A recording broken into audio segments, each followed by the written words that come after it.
No matter what comes against you, you maintain your stamina. Your persistence comes from vision. We read a verse this morning, Habakkuk 2. It's a powerful verse. It says, even though the vision seem to tarry, wait for it. It speaks concerning the end of the matter. And it will not lie. It will come to pass. Even though it seemed to what? Tarry. Tarry means, Pastor Myles, I've been talking about this building for years. See, that's your problem. You don't understand how vision go. You got to keep talking till it comes. You don't speak and it appears. You got to keep talking. Yes.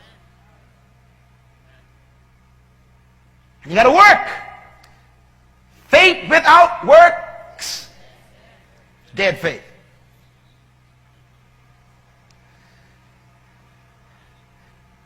I wonder if you could be like the patriarchs in the Old Testament. They had a vision of Christ and never saw him. And the Bible says in the same chapter of Hebrews 11, it says many of them died in hope. Never saw the Christ. But they kept on praying it, kept on prophesying it, kept on saying it, and they died saying it. Can you have that kind of faith? Let me tell you what kind of faith it is. That's faith for your grandchildren. That's right. Oh, Lord have mercy. Faith comes from a vision that you might never see come past, but you know your grandkids going to bring it to pass because you said it so strongly. I suggest to you that God has some tremendous plans for us that no one else can do. God gave man the ability of visions so he would not have to live by what he sees. I hope you could write this down. This is very important. This is very important. I said this is a very important principle. God gave you and I the gift of vision so that we don't have to live by what we see. Man, I'm so glad. Aren't you? You see, because vision gives you the ability to look at something and see something else. That's a gift. I say that's a gift. True visionaries are paradoxical people. They are usually called insane. You are looking at one of them.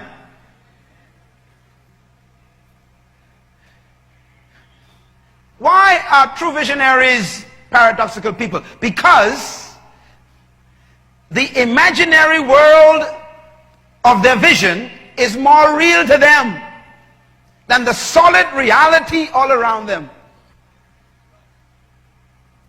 Matter of fact, to a visionary, his vision is his reality. And that makes him a paradox. Everybody ever been to Disney World before? Yeah, Walt Disney was sitting on a bench when Disney World had just opened. And Walt was sitting on this bench out in the bush, just trees, and they only had the one little thing built over there, a little ride over there. And he was just staring out in the open, in space. One of his workers who was manicuring the grass came by and says, "Mr. Disney, how are you, sir?" And he says, "Fine." And he kept on staring, didn't look at the guy. And the guy says, "Mr. Disney, what are you doing?" He says, "I'm looking at my mountain."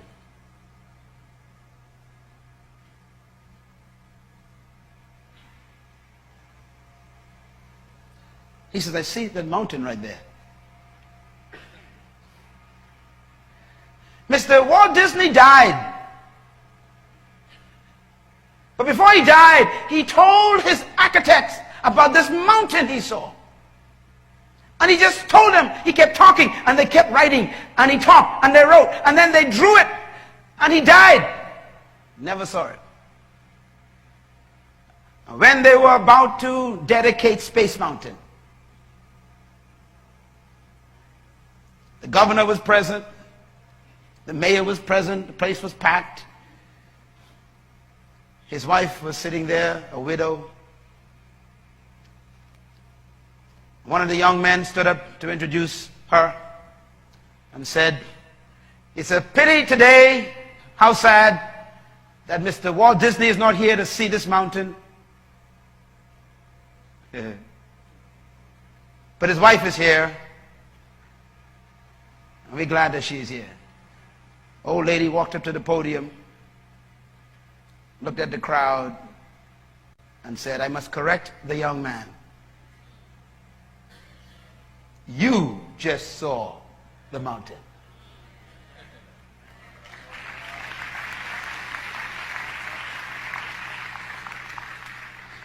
You see, a visionary is a crazy person.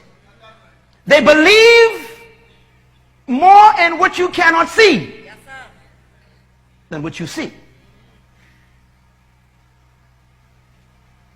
I walk in that leadership institute every day. Many will come and go and leave me.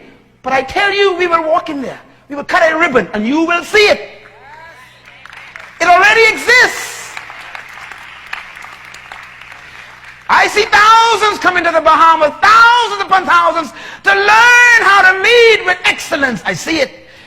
You see a church. I don't see a church.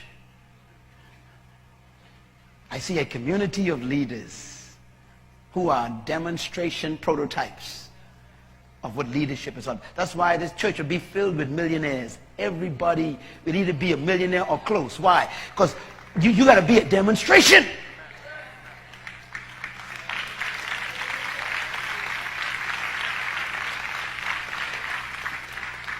Your success is inevitable. God has to make you succeed. The call on this ministry demands that you learn the principles of discipline and development and success. You have to, because you cannot preach what you are not. Everybody cannot come to this church, and I don't want everybody here. I'm looking for no big church. Christ had 12 and he kept them. That's all he wanted was 12. He lost one. He was not after volume. He was after value.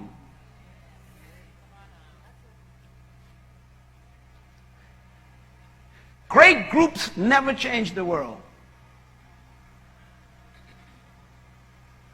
It's always the few with vision, hey? Tell your neighbor, you can't see what I see.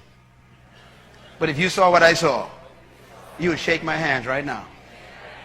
Go ahead, shake the hand right now. Some of you are sitting in this room, sitting on a bench, staring in the distance. Anybody sitting on the bench? All those sitting on the bench, let me see your hands. Say, Lord, I see it. See, once you see it, then it controls your life. This statement is very interesting to me. Vision is the capacity to believe what you cannot see and prepare and plan for it. Vision is the capacity to believe in what others cannot see physically with your eyes, but you start planning and preparing for it now.